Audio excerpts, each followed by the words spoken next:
दोस्तों आज हम एक ऐसी कंपनी के बारे में हम बात करेंगे जिसके की रिवेन्यू और प्रॉफिट दोनों में ही एक बड़ा उछाल देखने को मिला है।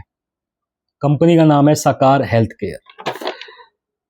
कंपनी फार्मा सेक्टर से बिलोंग करती है और कंपनी ने हाल फिलहाल में ही अपनी दवाइयों का पोर्टफोलियो चेंज किया है।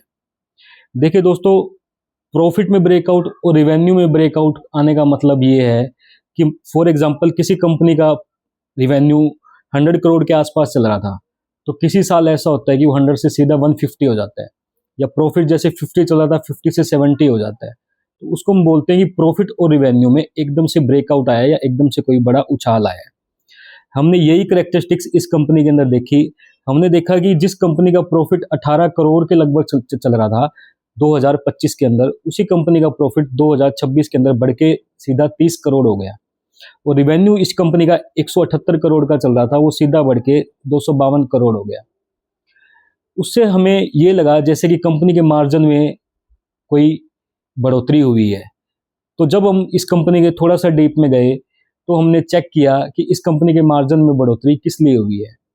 तो हमने देखा कि कंपनी नॉर्मल दवाओं से, जो नॉर्मल ड्रग्स होती है, नॉर्मल दवाइयाँ होती है, उससे कंपनी ऑन्कोलॉजी की ड्रग्स के अंदर ट्रांजिशन कर रही है।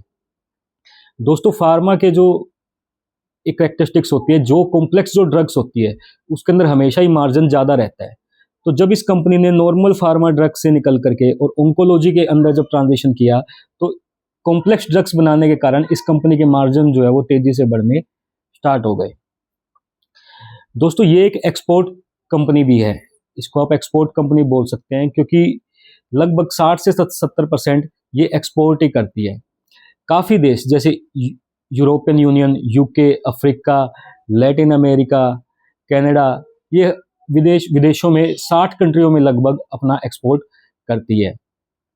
दोस्तों, फार्मा कंपनी के बारे में जब हम डिस्कस कर रहे हैं तो फार्मा सेक्टर से जुड़ी हमें कुछ टर्मिनोलॉजी के बारे में जान लेना चाहिए, क्योंकि अगर हम वो नहीं जानेंगे तो हम कभी भी बढ़िया तरीके से किसी भी कंपनी को नहीं समझ सकेंगे। तो फार्मा में काम करने के लिए जैसे ऐसा नहीं है कि कोई भी कंपनी आएगी और वो ड्रग बनाना स्टार्ट कर देगी और फॉरेन कंट्री उसको परचेज भी कर लेगी। उससे पहले उसके लिए सबसे ज़्यादा ज़रूरी है कि उसके पास कोई सर्टिफिकेशन होनी चाहिए उस कंट्री की।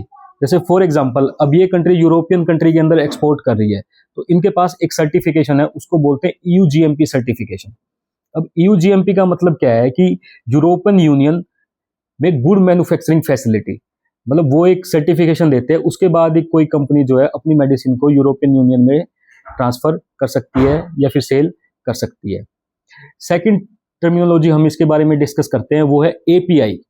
अब दोस्तों, एपीआई क्या होता है? एपीआई होता है एक्टिव फार्मास्यूटिकल इंग्रेडिएंट्स।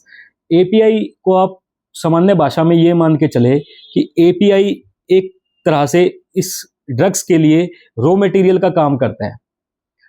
तो ये कंपनी जो है एपीआई इंटीग्रेटेड कंपनी है। एपीआई इंटीग्रेटेड का मतलब ये है कि जो ड्रग्स ये तैयार कर रहे हैं, जो मैन्युफैक्चरिंग ये कर रहे हैं, उसकी एपीआई भी ये अपने पास में तैयार कर रहे हैं, जो कि एक बहुत अच्छी बात है। इसको आप बैकवर्ड इंटीग्रेशन भी बोल सकते हैं कंपनी के लिए। अब थर्ड टर्म मैं आपसे डिस्कस करता हूँ, सीडीएमओ और सीएमओ। देखो दोस्तों, सीडीएमओ की जो फुल फॉर्म है वो है कॉन्ट्रैक्ट डेवलपमेंट एंड मैन्युफैक्चरिंग।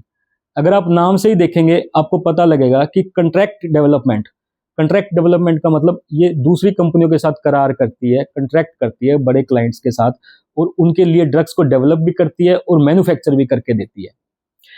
इस कंपनी के पास काफ़ी बड़े बड़े कंपनी जो है इस कंपनी की क्लाइंट है, जिनमें आप नाम ले सकते हैं जाइडस लाइफ साइंस, जिनका हाल फिलहाल में इनके साथ कॉन्ट्रैक्ट हुआ है। इसके अलावा टोरेंट फार्मास्यूटिकल, इंटाज, स्ट्राइड्स, एबॉट। अब कोई भी बड़ी कंपनी का नाम लोगे तो वो सब इनकी क्या है? क्लाइंट है। तो कंपनी मेजरली अपने पूरे पोर्टफोलियो को ही ऑन्कोलॉजी में शिफ्ट करना चाहती है, जिससे इस कंपनी के मार्जिन में भारी उछाल आगे देखने को मिल सकता है। तो इसके प्रॉफिट जो है काफ़ी तेज स्पीड से बढ़ सकते हैं। हम जब देखते हैं कि रिवेन्यू इतनी तेज स्पीड से नहीं बढ़ रहा है जितनी स्पीड से कि प्रॉफिट बढ़ रहा है, तो इसका मतलब साफ हो जाता है कि कंपनी के अंदर ऑपरेटिंग लीवरेजेस आ रही है। ऑपरेटिंग लीवरेजेस का मतलब यही है कि आपका रिवेन्यू फॉर एग्जांपल 2x की स्पीड से बढ़ रहा है, परंतु अगर आपका प्रॉफिट 3x स्पीड से बढ़ रहा है, तो इसका मतलब हम ये कह सकते हैं कि रिवेन्यू कम बढ़ रहा है, परंतु रिवेन्यू की तुलना में प्रॉफिट जो है वो उससे ज़्यादा बढ़ रहा है काफ़ी। तो हम ये मान के चलते हैं कि कंपनी के अंदर काफ़ी अच्छी ऑपरेटिंग लीवरेज है। नॉर्मली देखा जाता है जो मल्टी बैगर स्टॉक्स जो निकल के आते हैं या जिन कंपनी के स्टॉक्स काफ़ी अच्छा परफॉर्म करते हैं, नॉर्मली उन कंपनियों में ये करेक्टरिस्टिक्स देखी जाती है कि उनमें ऑपरेटिंग लीवरेज होता है। तो ये मुझे इसका एक पॉइंट जो है बड़ा अच्छा लगा। इस साल की जब हम फाइनेंशियल के ऊपर गए तो हमने देखा कि इस कंपनी का रिवेन्यू जो है वो 42% से लगभग इंक्रीज की है, पर इसके साथ इस कंपनी का जो प्रॉफिट है वो 74% से इंक्रीज हो गया है। इट मीन्स इससे साफ साफ ये झलक के आ रहा है कि कंपनी के अंदर ऑपरेटिंग लीवरेज है बढ़िया वाली, क्योंकि कंपनी अपने मार्जिन को एक्सपेंड करती हुई जा रही है ओंकोलॉजी ड्रग्स के कारण। अब कंपनी की अगर हमने डेट की पोजीशन देखी तो कंपनी के पास नेग्लेजिबल डेट है, और आप ये मान के चल सकते हैं कि इंडिया के अंदर ये मैन्युफैक्चरिंग के अंदर ये कंपनी ड्रग्स की मैन्युफैक्चरिंग के अंदर काफ़ी अच्छा जो है काम कर रही है। तो हमें ये कंपनी काफ़ी बढ़िया लगती है। हम इस कंपनी को टाइम टू टाइम रिव्यू करते रहते हैं। अभी इनके Q1 के रिजल्ट भी जैसे आ जाएंगे तो हम उसके अंदर देखेंगे कि कंपनी की स्टोरी में कोई चेंज हुआ है या कंपनी के फंडामेंटल्स में कोई फर्क आता है, या जो हमारी एक्सपेक्टेशन है उसके हिसाब से कंपनी नहीं कर पाती है, तो हम इस कंपनी से आपसे दोबारा डिस्कस करेंगे। तो ये सब जानने के लिए हमारे साथ जुड़े रहे दोस्तों। नमस्कार।